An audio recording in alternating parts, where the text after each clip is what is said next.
The Eastern Cape 500 Round 2 of the 2008 ABSA Off-Road Championship was a tough challenge. This route was totally different to any other the 60 drivers in the production car class and specials had faced before.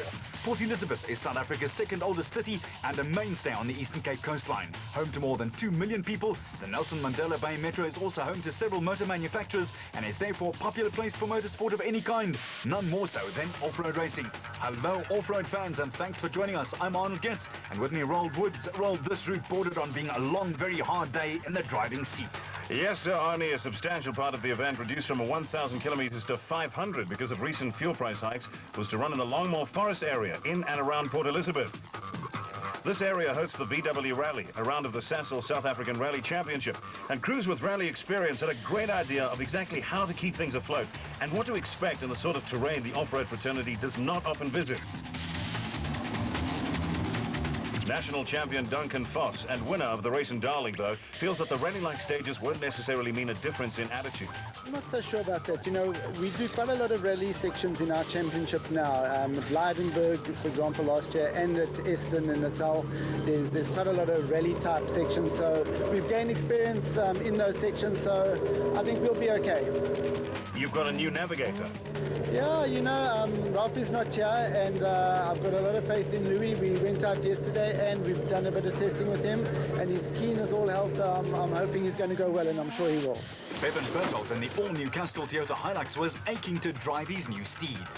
Yeah, my team's done a beautiful job of building a new car, so it's for me to go and do the job with Robin and go and win the race, nothing serious. It's very well prepared. They put a lot of time and effort in, and the car's going lovely. And what about the tactical approach? We've been playing it nicely, want to finish, now want to win. So we're going flat out, and if it holds together, we win. That's it. Well, Toyota won the manufacturer's trophy last season with their privateers coming to the party. This year, the works teams were desperate to contribute to the points haul. Cronje and Birkin both knew that, as did Berthold and the tall, lanky Robin Houghton. As for the former E-classes, Cobus Vantona and Rian Guelpa in the SP Ford Ranger, well, they're just finding their feet. We're getting used to the car now. I mean, after the few races last year, we've got the mileage and we start enjoying the car now. The SP was a little bit different for us when we moved from the E-class to the SP class, but now we're used to the car, and I think we should try to keep it up. The competition getting more fierce and more difficult, more competitors come into the class, but that's nice, we like that. I think we will have a good race with all the competitors. I've noticed that we've got like 14 competitors down here, and it's very good for the SP class. In other camps, there was excitement and quite a bit of apprehension ahead of the prologue. I was saying to my navigator earlier, I haven't felt this, I don't know if it's hesitant or excited, since I started off-road racing probably about 15 years ago. So yes, we're looking forward to it. It's a little bit quicker than the E, in fact substantially quicker, but we have done a fair bit of testing and we'll take it from there. And then, of course, there are all those rally sections. Will that be a problem for the IDM Cement Toyota Hilux team in this big race? No, not at all. Keith and I actually enjoy the forest sections last year when we were in Leidenburg and what have you. So we're quite happy with rally sections, yeah. It's a lot of fun, and the bike is quite suited for that. It's easier than the E than that. Okay, and after the first round, it was Duncan Foss and Ralph Pitchford who were setting the pace in the production class. A full haul of points for them, with perennial winner Hannes Grobler and his new co-driver Joan Moore chasing hard. And rolled in the specials, it was G for go too. The space frame vehicles weren't necessarily like the rally sections, and after Darling, the winners there were ready for more of the same. Yeah, nice start, but it's all come and gone now. We're at the second event, and yeah, we need to focus on this event itself. It's a new event, and I think it's going to come with its own challenges. There seems to be some forest sections which are, I think, going to be very much more like rallying stages, so that's going to require different skill. Does the region team of Marsh and Groenewald have those skills? What do you and the car prefer?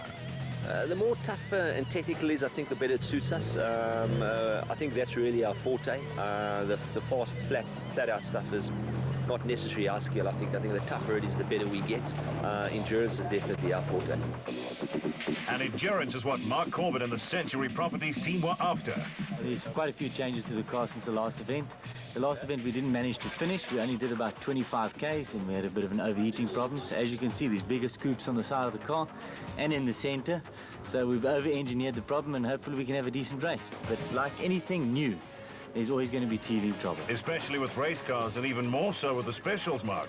Definitely. It's a new car that we designed and built this year. So we expect a few teething problems, but we've done quite a bit of testing since the last event. We've done about 150 Ks, so hopefully we've ironed out all the problems. And that's key to success in ABSA's off-road series.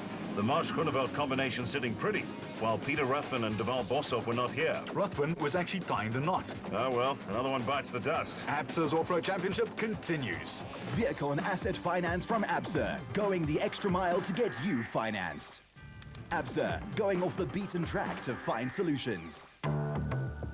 The prologue to determine start positions got going from Kings Beach and was to cover a distance of 60 kilometers in the Kucha area. And it wasn't a normal prologue either. It was pretty technical out there. Yes, and what's more, here you can't just go flat out. You still have another 430 plus Ks of racing left for the next day.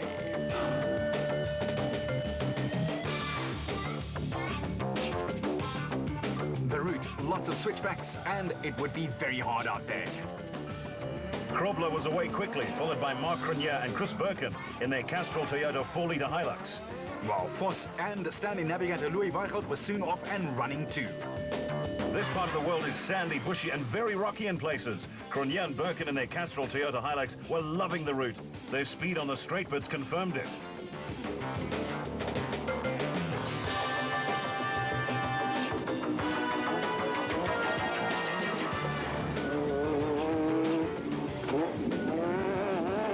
The three-time champion and himself a former national rally star, Krobler and Moore were piling on the pace. And did you notice there? No slowing down for the Rocks or that little drop-off. They were second fastest in class. Yep, they meant business, as did Voss and Weichelt in third place. Let's listen in. 100, fork left. Yeah. 210, fork right. Turn louder, talk louder. 100, fork right, yeah. 850, turn 90 left. That's backseat driving in its truest form. Mountaineer Norway's Ivar Tollefson and his British co-driver Quinn Evans were having the drive of their lives, and halfway through were just 30 seconds behind a flying Cronier. And the father-son combination of Hugo and Jaap de Bruin in the Michelin XL dealer team were doing great damage to the big team's reputations. Fifth fastest early on. The forward squad, Neil Woolridge and Kenny Shorthammer, just 80 seconds behind, keeping one set of dry feet, the other one wet.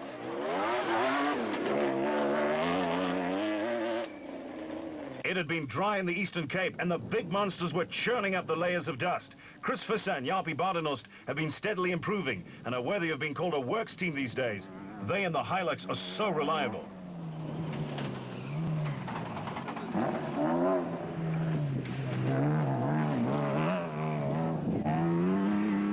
Talking reliable, Alfie Cox has won almost 24 national titles on 2 and 4 wheels, and in the Motorrad SP, he was grinding along solidly, with co-Hendy van der Steege calling the route. That Ford has certainly nicely turned out in the silver and black. They were 12th overall.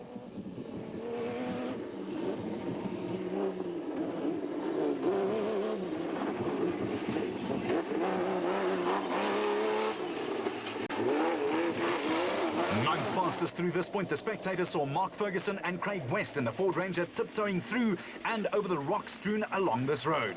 If you want to call it that. A road, I mean. True, but nothing stops these guys from finding a way over, under, or around, even sideways if it has to. Well, they were keeping it nice and straight. That's Ruacon's George and Sharon Barkhuizen, still testing the strength of their marriage vows and doing a fine job of that, and the piloting of their Toyota Hilux. And dust for Africa. Just to confirm that it's been rain-free lately in the PE area. Van Tonda and Guapa giving the Ford Ranger gas as they went along their merry way, 11th in the production car class. As for Berthold and Robin Houghton, some choice language emphasized the flat just when they didn't need it. 400.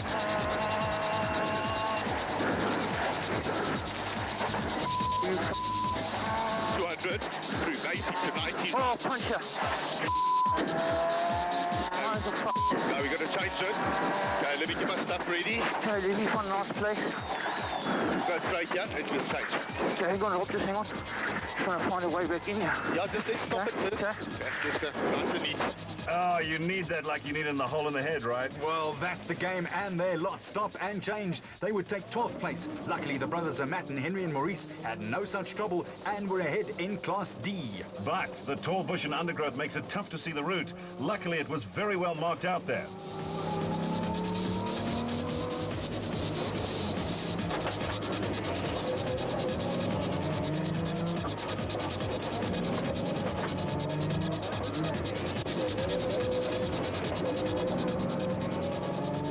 Jaco Swanepoel and Keith Solomon in an all-white Toyota were impressive, but still 7 minutes back from the pace at the front.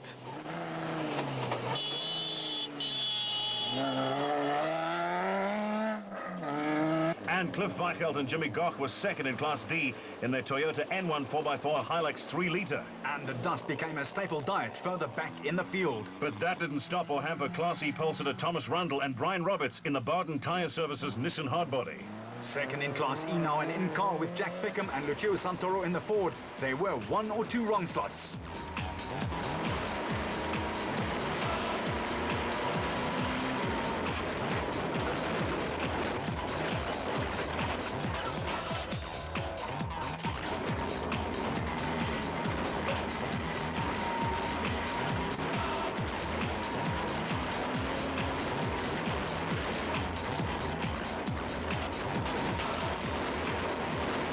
Third in E was Yanni Visser and Joks Leroux, who always get the best out of their Toyota Hilux. But the best of the best was Cronje Birken, who blasted to a 26-second win over Grobler and Moore. While Voss was a further 49 seconds adrift, Arnie, this was pretty tight, as only 95 seconds separated the top 6. Well, we did promise tight racing, and the Eastern Cape 500 provided it.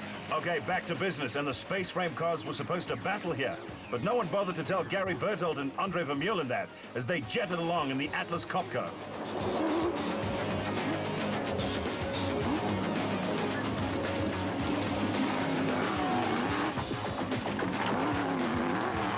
Brandon Harkis and former national champ Richard Leake in the silver and black livery of the Motorite backed Chev-powered 6.6-litre was second, but already 60 seconds off the pace with a leaking crank seal.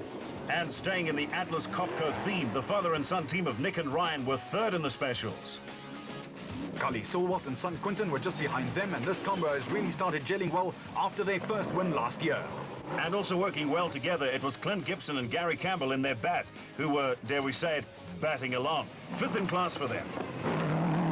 Enough already, just 5 seconds behind them in 6th place. It was Michael Whitehouse and Matthew Carlson in the first of the Regent Racing bats. And you could call him Sideways Sarl. They were leading the way for Nissan Dealer 400 winners Marsh and his co Peter Groenewald.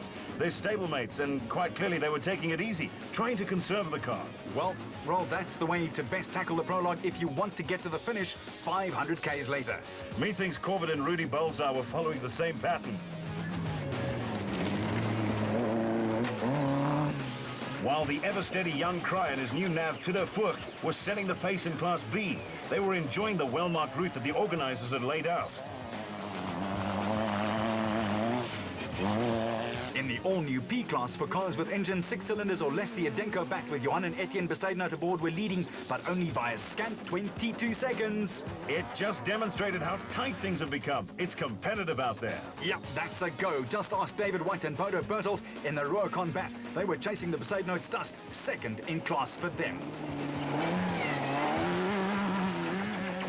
Hey, Arnie, the Beatles once sang The Long and Winding Road. Well, this is the long, windy and dusty road, as Rurocon's next entry, that of Lo de Bruin and Rudy Britt, scuttled by, second in Class B to Jan Cry. And the men who were left singing happily, Gary Berthold and Andre Vermeulen. You can justifiably call Berthold the prologue king. He's one of few in his time. Doing the exercise again, just 100 seconds between the top 6. That is some racing. In the Toyota pits, it was clear that the Bush and Stone had a go at the cars. Notice the decal here almost completely swept away by the Eastern Cape Thorn and undergrowth. While Nissan's Grobler enjoyed himself. The route on today's prologue was very nice. It was a very tight and technical route, and the navigator He must have been on his bloody tip of his toes when he navigated. We went very well. I think we had a good time. I'm not sure where the other guys is at the moment, but I'm sure we will be starting tomorrow in the first 5. And then, if I look up, I can see a few clouds. It looks like we're going to have maybe rain tomorrow. Neil Woolridge in 6th place even saw some fast rocks, and that's something else. It went well. It was a very well organised prologue. The marking was fantastic, and they sort of changed the marking, I think, a little bit, and for the better. It was very nicely set out, quite tight and technical, some fast stuff as well, a lot of rocks, a lot of fast rocks, you know. So I think we had a fair time. We had a little problem with the brakes, where the switch on the back of the master cylinder is leaking, so it was dropping brake fluid onto my feet. So my pedals were a little bit slippery. So I think I lost a little bit of time there. There's played more on the mind, I think, than anything else. But yeah, we had a good run. The car's fine. We used old tyres today because the rules only allow us to use 4 brand new tyres for the whole event. So we've opted to save our brand new tyres for tomorrow with what the weatherman's telling us. There's some rain coming, so we've opted to use some second-hand tyres today. So I think it probably cost us a little bit, but overall we're happy. The car's fine, no problems on the car, so tomorrow we'll maximum attack. You definitely rock, Neil. So the blue and white Oval brand were poised to attack in the wet. For Robin Houghton and the Toyota Hilux, the flat early on was just the beginning of their dusty problems. Sometimes it feels like if you don't have bad luck, you'd have no luck at all. So 8 K's into the race, on the apex of a turn there looks like a broken tree stump or something, clipped that and flat tyre. So changed it, relatively good change. And unfortunately one of the nurses came in just before we got back on the road, and we sat for 50 kilometers in the dust. So lost probably about 4 minutes with the change and about a minute just being slow in the dust. So 5 minutes down, but I think the starting system tomorrow with the 1 minute gap is going to help us. You know, at least we're not in the, in the whole big bunch of people. It's a little bit open. We can pick the guys off one by one. So it's not over yet. And so especially if the weather comes in like we're expecting, maybe being a bit further back might not be a bad idea either. The road will be a bit cleaner. Hopefully the front guys maybe have an odd problem. We can see where the danger points, and we still rate ourselves in the event.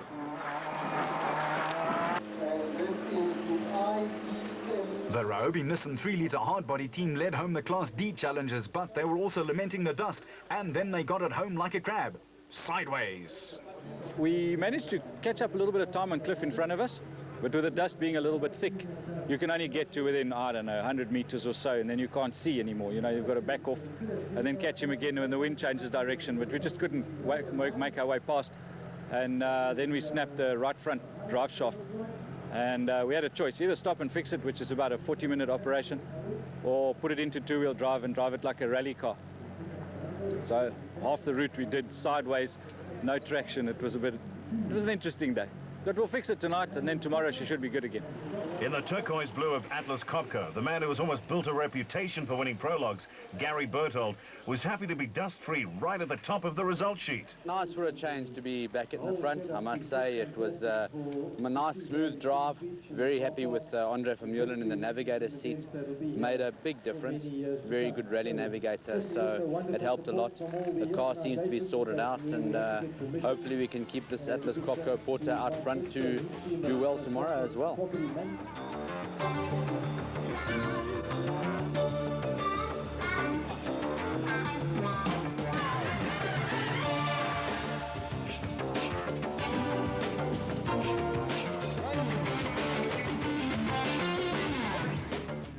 For the rest of the lineup, there was a lot of cleaning, tweaking and fixing up to do. And Arnie, you cannot believe how much can be broken or bent in just 70 Ks. Nonetheless, we'll be broken if you don't stay right there. We'll be back right after this. Vehicle and asset finance from Absa. Overcoming all of Absa. Going the extra mile to get you financed. There are 7 legs of the Absa Off-Road Championship left, and number 2 was going to be tricky. Lots of blind risers, corners with drop-offs. Not to mention the off-camber corners and other surprises. This, after all, is what the area is known for. And on the Eastern Cape 500, anything goes. The route made up of 2 legs would cover 430 kilometers in the Longmore Forest areas. But rolled, and here's the rub, it looked like it would rain. Some drivers were dreading it. And others were looking forward to the challenge.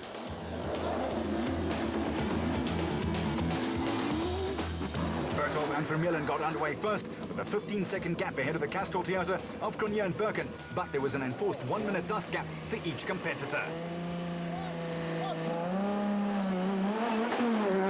Voss and Weichelt stepped up to the line. But no sign of Grobler and Moore. Then Nissan Navara cut out. Yeah, they had an electrical problem which cost them 10 valuable minutes. 600 seconds gone, just like that. But Berthold and Vermeulen were smoking. In the plantations, that big Porter with its huge 7-litre engine was growling its way around. With Cronje and Birken still looking for their first big off-road win after last season's bad luck, where they were within sight of the finish line twice and wrecked it both times. Voss and his new jump seat man, Louis Weichelt, were concentrating furiously in the Nissan Navara's cockpit.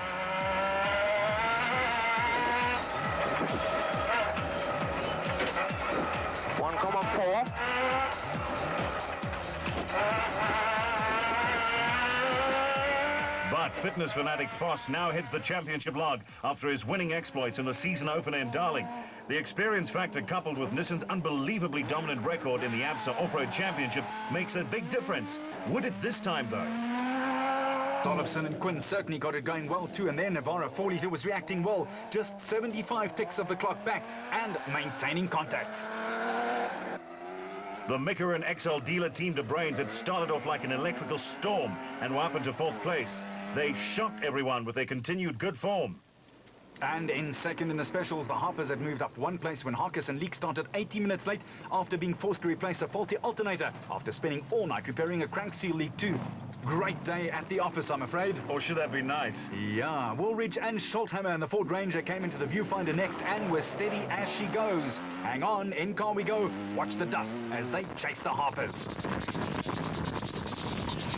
It certainly was tough out there to ride in the dust and find the right place to pass.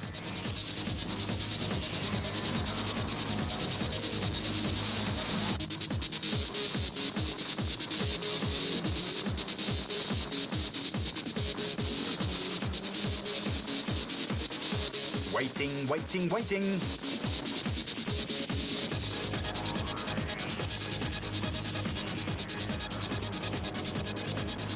The screamer goes on.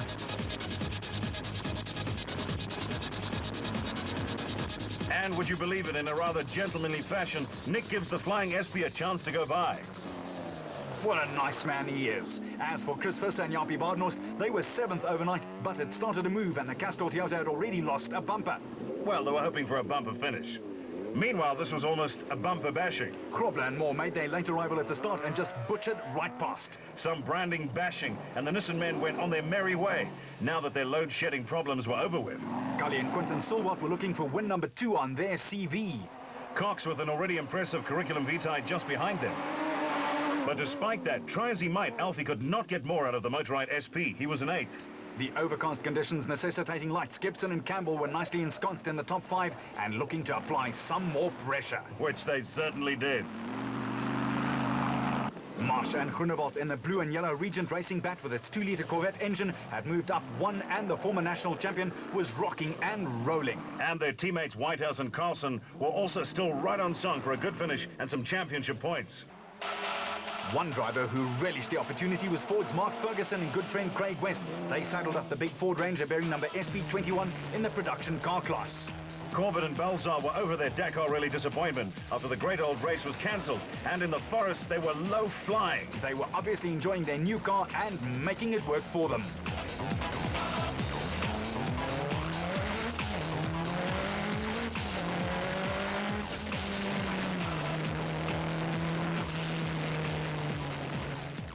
The Barkhuizens with the Ruricon Toyota Hilux had started having clutch pipe trouble, but were still holding their own in their SP. With the SP Ford Ranger 4-litre, Fontana and Guelph still 11th, having gone neither up nor down after the first 20-odd Ks.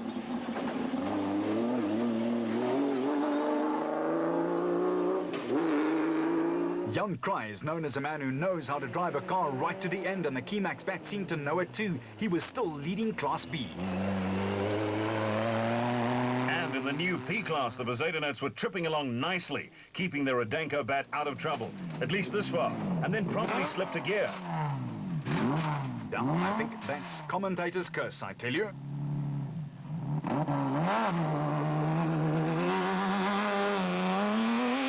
Berthold and Houghton were enjoying their new car and had maintained a quick pace to this point. And David White with Bevan and Gary's dad, Bodo Berthold, keeping the youngsters on their toes.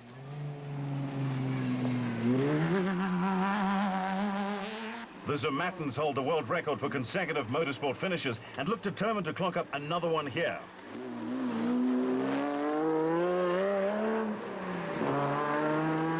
With Cliff Weichelt and Jimmy Goch second to the Ryobi Nissan pairing in Class D, and not a lot to choose between the two of them.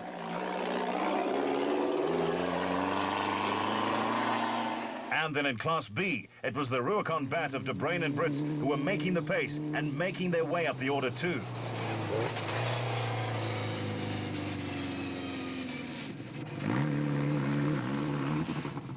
The Barden Tyre Services livery stands out, but then again, Thomas Rundle was doing a standout driving job here in the Eastern Cape, leading in Class E.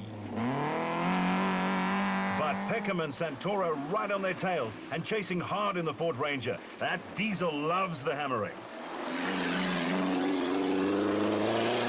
We tempted to say log on, but we won't. Thanks, Rob. The Sonics boys, third in Class D, will appreciate that.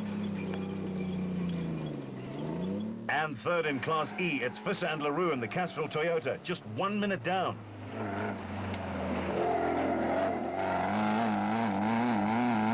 And going past some slower traffic, Shamir Varayawa and Siegfried Rousseau charged by in the Total Motorsport Porter Jimco with its 5.7 litres of grunt. They were 8th in class, but had made a big move. With Chris de Ploy and Henk van Vuren, the considerate racers who got out of the Shamir's way. Diewold van Breda and Peter du Plessis were cruising along, minding their own business, when they noticed a Nissan parked very skew. Barden tyres were not quite on their tyres anymore. Berthold and Houghton also managed to flip their brand new Hilux. The lads back at base in the pits would not have been too thrilled to hear about their misfortune. Surveying the damage, Bevan and Robin were heartbroken, but not as broken as the Castrol Toyota. And they weren't the only ones. Thomas Rundle and Brian Roberts had tried to do some ploughing of the Nissan. You have to till first, boys. What exactly happened, Bev? We were enjoying the roads. It was beautiful, very well marked, no real excuses. Came down quite a long, fast sweep to the left, and obviously in the mountains is a bit treacherous. We, I suppose you can say we braked a bit late. The car slid a little bit off. We nearly had it. We had it all the way coming back on, and at the end of it, there was a huge ditch. Went in a ditch and rolled down. So it goes like that. The car isn't too damaged, and I enjoy this race. I'd like to come back here and do well. Well, that's the end of the road for Bevan and Robin, at least for this one. But the Toyota troubles were mounting. Visser and LaRue's Toyota sounded like a time bomb ready to go.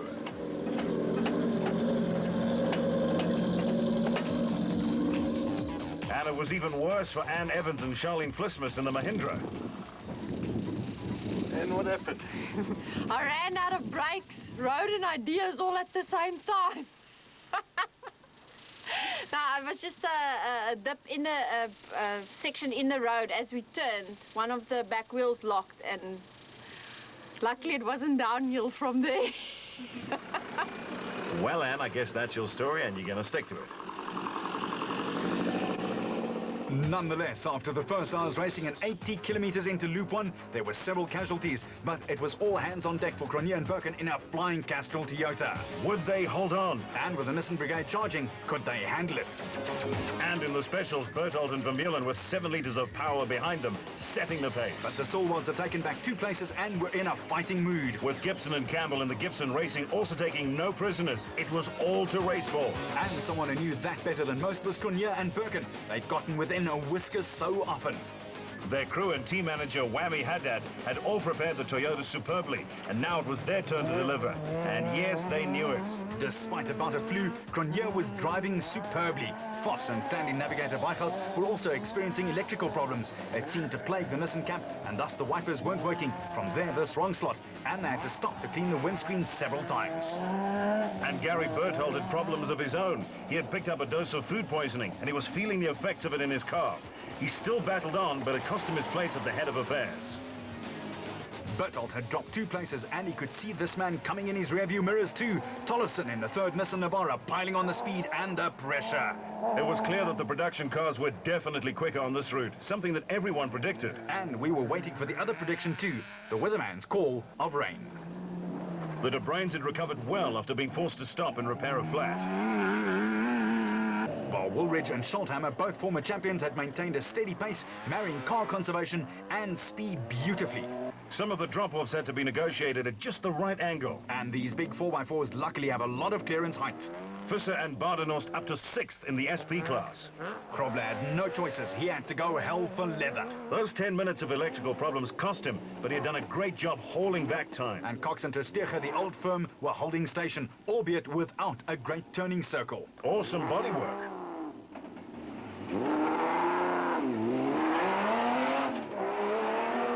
The Stalwarts in their mud-splattered Zarko Magnum with its big Chevy engine were chasing after the Atlas Copco in second place. And Gibson, desperate to catch up, was so intent to move up another place that it cost him time here, third in the specials. And then he stalled it too to cap it all, Rold. 13 seconds gone, just like that.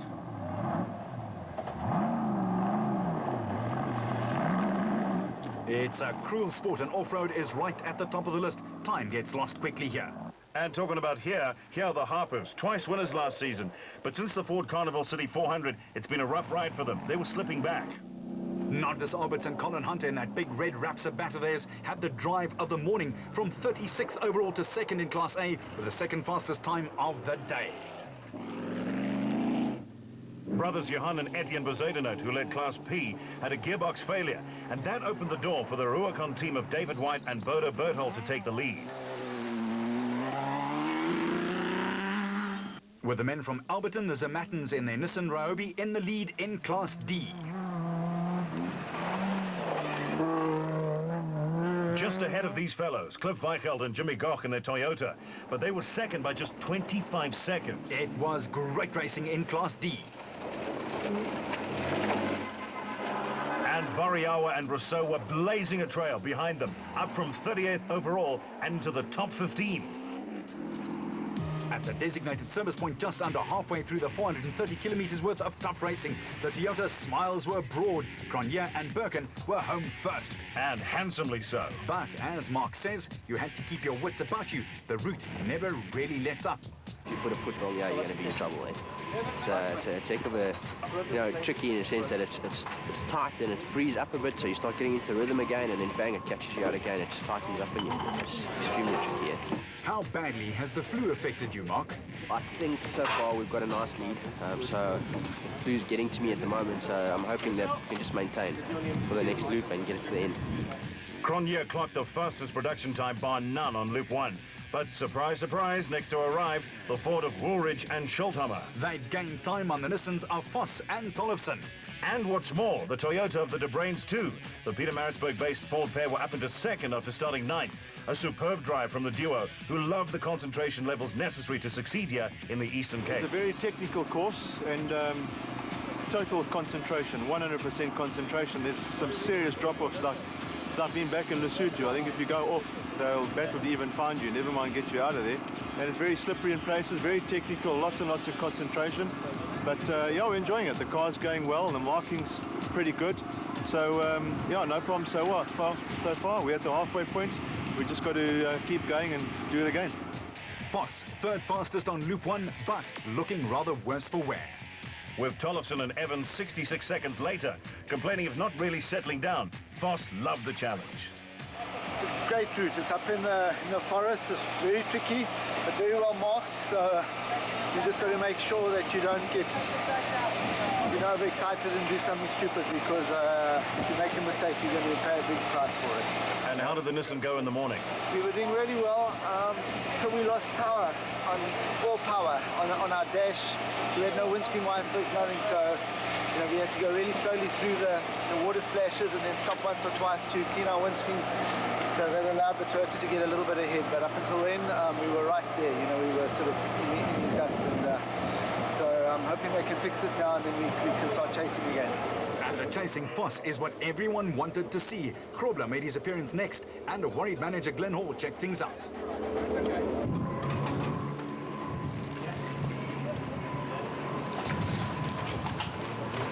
Gary Bertelt led the specials home in the Atlas Copco Porter, but he was looking drained. His body seemed to be losing the fight. It's very much a bucky terrain race. The roads are pretty smooth and pretty tight. It's ideal for the four-wheel drives.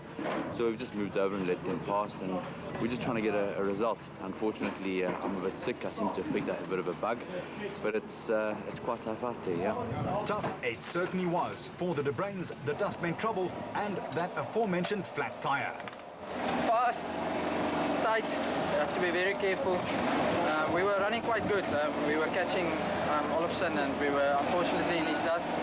He hit a tree stump, and well, it was our first flat for the day, so we put a new wheel, and we lost a couple of minutes, 2 or 3 minutes, but it's still a long way to go. Cox and De Steerge clocked 2 hours and 46 minutes. 7th fastest for Loop 1.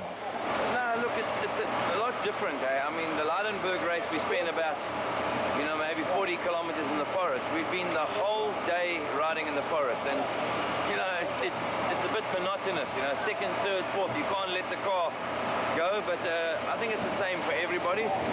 Well organized, well marked, but I don't think it's a real off-road race, just racing in the forest all day. So I'm not having fun, but I think it's the same for everybody. And I've had one puncture, I've lost a bit of time, but I think the next loop, keep it together and just bring the car home. So Alfie not really into it. But the Silvolts were the 2nd special back in the paddock, and they were enjoying themselves. Taking it slow, actually. It's definitely more rally style. Our car's not that suited for this terrain, so we had a flat that put us down a little bit, but we're enjoying it. Hopefully we'll finish. That's what we're going to try and achieve today. We're going to try and finish, and the next 180 kilos, depending on the weather, that will in the forest section, that will definitely going to be interesting. Tough, very, very bumpy. A lot of tight corners, difficult to keep it on all fours. A lot of runoffs, but difficult, a lot of dust. But luckily it's not too hot today. Any troubles with the Toyota? Took a big knock, nearly fell over. Thought I broke the front suspension, but it's going nicely now. It's not too bad, very lucky. Yeah, I don't believe that for a second. Luck has nothing to do with it. Sound knowledge of what your vehicle can and can't do is what makes this work. After 160 Ks, Cronje and his co-driver Birkin had almost 2 minutes of breathing space ahead of the Ford team, with Grobler and Moore down 13 minutes. In the specials, Bertelt was a massive 16 minutes ahead, but Alberts and Hunter in the Rapsabat had shot up the order after a great first loop. Stay tuned. Vehicle and asset finance from ABSA, going off the beaten track to overcoming all obstacles. And obstacles is what Mark Cronje and Chris Birkin were looking out for on the 2nd loop of the Eastern Cape 500 on their way to the finish line. The track and rally racer from Roodepoort was managing the Toyota extremely well and was enjoying a dust-free ride under rather pregnant skies that threatened to rain, but didn't.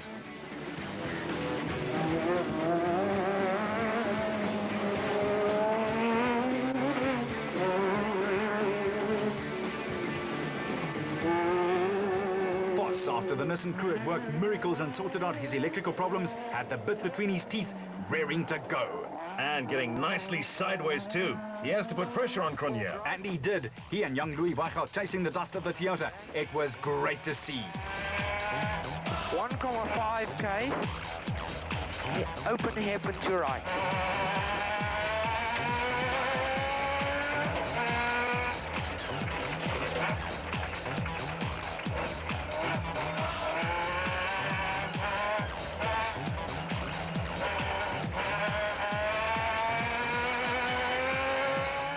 Seat of the pants stuff. With Tollefson and Evans having worked very hard and diligently to get onto the podium in their Nissan Navara. And they'd also taken time off the Woolridge Scholthammer piloted Ford, who were battling with vibrations from the gearbox. But take nothing away from the overseas pairing, it was a great drive.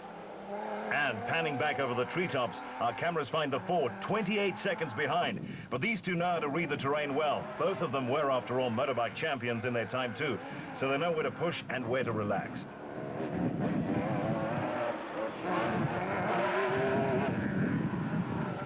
I think Neil was trying to save the car to ensure that they got to the line in one piece. And I agree. Thanks, Roald. In car we go and check out the scary drop-offs. Like Neil said, they may not even find you if you get it wrong here.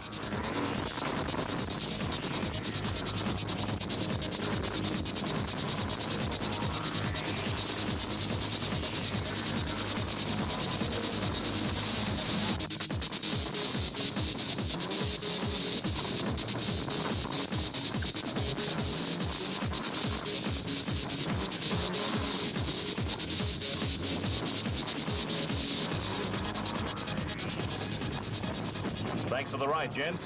One of the rides of the day came from the Mika and XL dealer team, Hugo and Jaap de Bruin, who were doing a great job in 5th place on the road. And a great job by the cameraman here atop the mountain, and he noticed what we were seeing. Yes, a limping Gary Berthold and Andre Vermeulen in the Atlas Copco Porter was being overhauled by Chris Visser and Jaapie Badenhorst at a rate of knots. The Porter had suspension troubles, coupled with Gary's illness. This looked like the end of the road for them. Still, Visser had to face down the dust and find the right spot to get past the plodding Porter.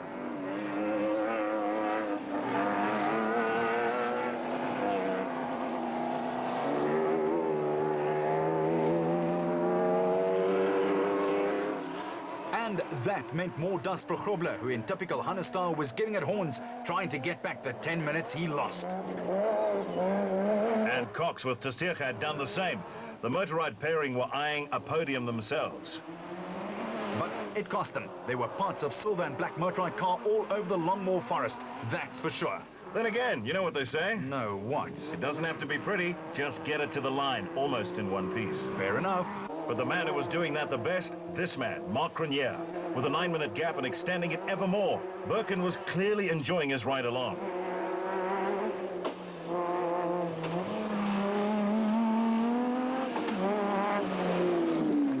But amazingly, guess who was back in 2nd place? I don't know, but I bet you're going to tell us. Yeah, right again. Woolridge and Scholthammer in the Ford. Grobler and then Tollefson had to slow down for various technical reasons, and the Ford blasted by. But it wouldn't be without a fight. Tollefson in the Nissan was keeping Woolridge honest. Very honest. With another big sting in the tail, Chris Visser and Jaapie Badenhorst were up into 4th place on the road, despite the fact that Jaapie was very car sick and could hardly call properly. Up from 5th and going absolutely superbly.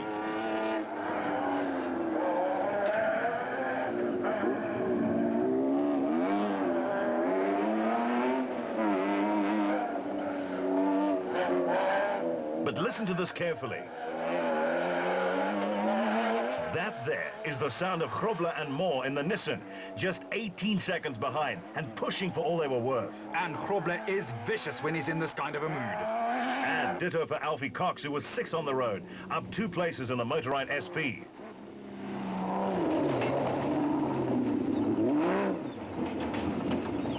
But that little test of reverse gear did not help much or save any time.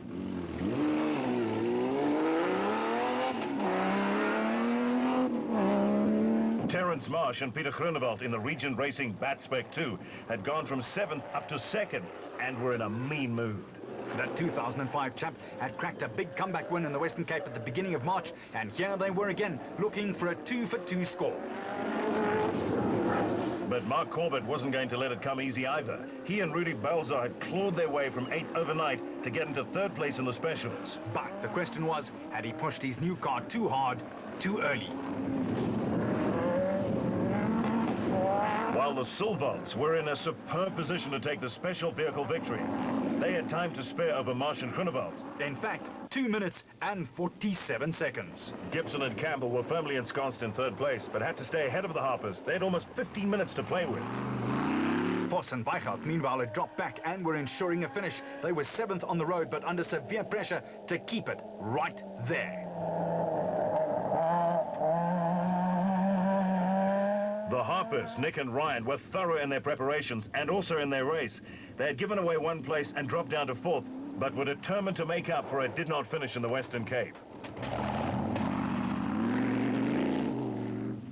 And Fords, Ferguson and West were equally determined to come through for their team. They were just 2.5 minutes behind Voss and pushing as hard as the terrain and the Ford Ranger would allow them. The Zermattens, Henry and Maurice were still only those scant 25 seconds ahead of Cliff Weichelt, but they'd suffered a flat and broken a front right side shaft, so they were gingerly making their way to the line at Kings Beach. But few teams can nurse a car to the paddock like the 2 Alberton men can. And this is the team they were trying to hold off, Weichelt and navigator Jimmy Goch. They were slinging it around with abandon, hoping to see the red Nissan in front of them soon. Herman Silwald and Paul Helberg were 5th in Class A, making it a fine day for the Silwald family.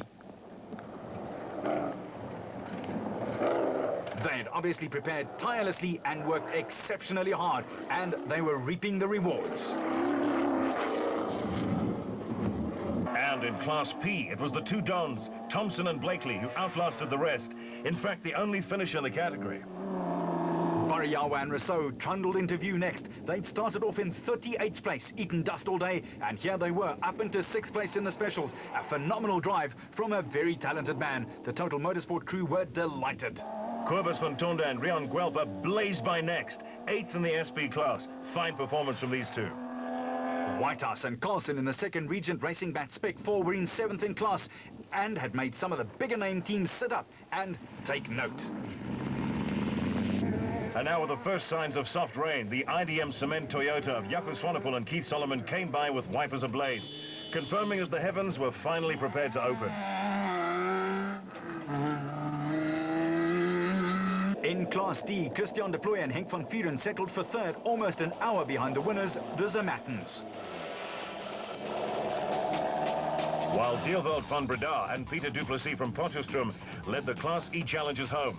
They were also the only team to see the finish line in one piece. But they did have a day-long battle with Daniel Swanepoel, who didn't quite make it to the finish, but made it a very good race. They outlasted the early leaders Peckham and Santoro in the Ford.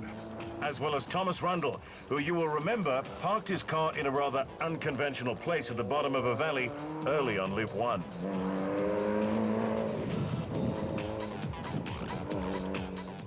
But here's a moment from Mark Grenier and Chris Birkin to savour. At the line at Kings Beach, their first win in the ABSA Off-Road Series, a 10-minute and 48-second victory after a well-judged and well-controlled 500 Ks in and around Port Elizabeth. It was Toyota hugs all round.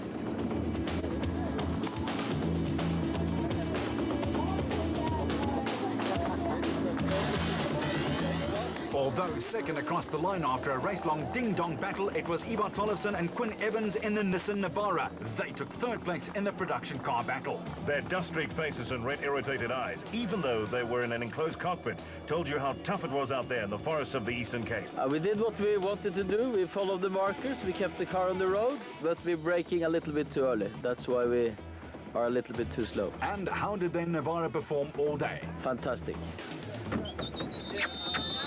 Beautiful car, very good car. Neil Woolridge and Kenny Schulthammer brought the Ford home in second place, and the Ranger looked and sounded like it was ready for more of the same. Oh, excellent day. I think hopefully we'll finish second. I think we finished third on the road, but I think we made enough time to finish second. We should have.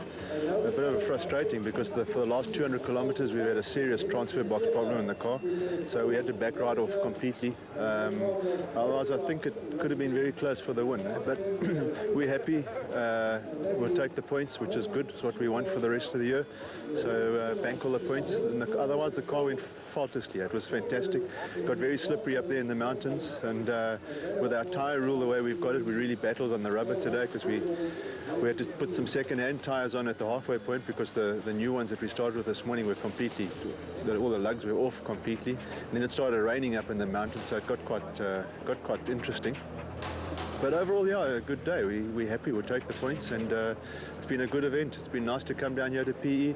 Well organised. The marking was excellent. A lot of forestry work and a lot of danger things. So I'm sure some people, including myself, had some big ice today. I must say, it's some drop-offs like you only see in Lesotho, and with it being slippery like it was treacherous. But overall, yeah, good to be back. The Zermattens got it to the line, taking the Class D win. Oh, that was the most incredible race we've had in a long time. We lost first the four-wheel drive. One of the drive shafts snapped, so we put it in two-wheel drive. Figure we'll carry on with that. And then it was about, I don't know, 10 k's later, power steering belt jumped off. Chook. I think it snapped. We don't know. We didn't even bother stopping. I thought, you know what? I've raced Bucky's with no power steering before. It's not going to hassle me. So now I'm back to stuck 20 years ago. Bucky with rear-wheel drive, no power steering. I thought, we'll handle it. It's not an issue. But there's just one series of corners strung together out there, and then Cliff started closing in on us, so we put he put the pressure on, gave it a bit more horns, and then the rear leaf spring snapped. So we ran with no suspension, no four-wheel drive, and no power steering, and I think he was just a minute and a half behind us at the end, so it was sweating blood all the way to the end. Come rain or shine, though, Cronje and Birkin were going to celebrate, as they were fully entitled to. A massive win for the Japanese brand, and you can tell that Mark needs more practice with the bubbly. Still, a fine victory and a full 25 championship points for the Toyota pairing. Krobler and Moore recovered well after their 10-minute wait at the start, while Foss could only finish 7th. The bubbly tasted especially good. It's come a long, long way. I mean, we started this morning not knowing, what the pace is going to be like. Got stuck behind Gary for a little while, and we just kept pushing, getting close to him. I mean, you can see what the front of my car looks like. It just roasted us with these big rocks. And eventually we got past him, and then we got into a rhythm and managed to pull a nice lead. And coming in, we weren't too sure if we had a big enough gap. We went out to the second loop. The flu was taking its toll on me, and I just decided to take it fairly easier. I had to look through the switchbacks. I couldn't see anybody, so I knew that I'd had a fair-sized lead and just brought it home. But the guys have done a great job. I mean, the car has just been so awesome this weekend. I'm just happy for them. They've worked really, really hard in the last couple of years. Cully and Quinton Zülwald also grafted hard for their win, but it was tight. Only 2 minutes and 47 seconds worth of tight, actually.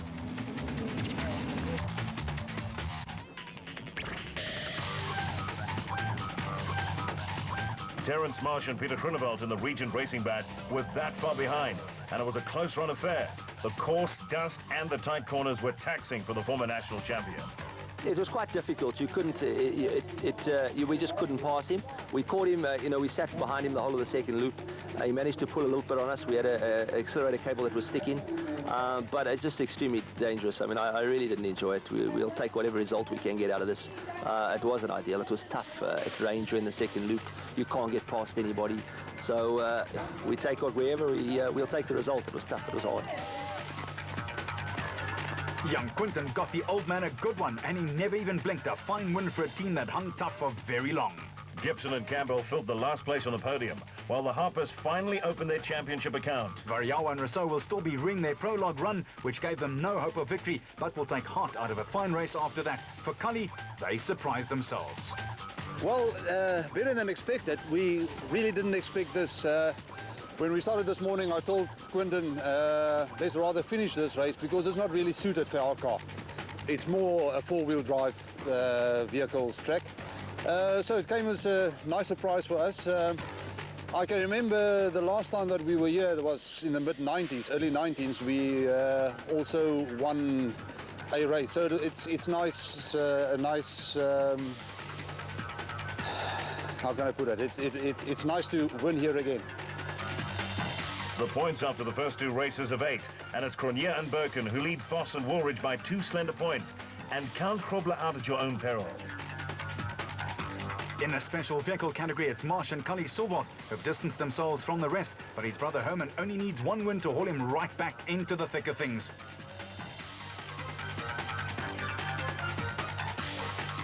The next time we talk to you, we'll be setting the scene for the Nissan Sugarbelt 400 in KwaZulu-Natal.